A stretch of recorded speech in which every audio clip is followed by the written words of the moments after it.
How to use Instagram as an artist. Hey everyone, welcome back to our channel. In today's video we are going to be learning how we can use Instagram as an artist, so make sure to watch the video till the end.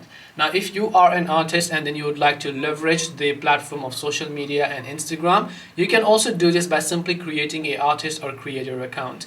And in order to do this, you first of all open up your Instagram application. Currently I have a personal account, so first I'm going to switch to a professional, which is a creator account, by tapping the three lines option from the top right hand side here, and then you should be able to see a couple of details where I'm just going to scroll down here.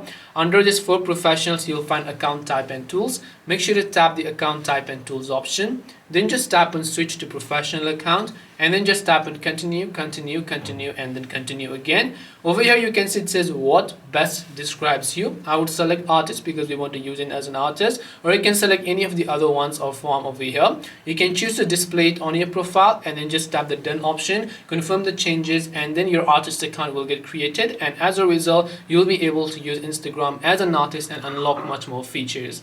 This way you'll be able to use Instagram as an artist. Hope this video was very helpful. If you have got any more questions, queries or doubts, feel free to comment down below. Thank you very much for watching till the end of this tutorial, and see you soon in the next video.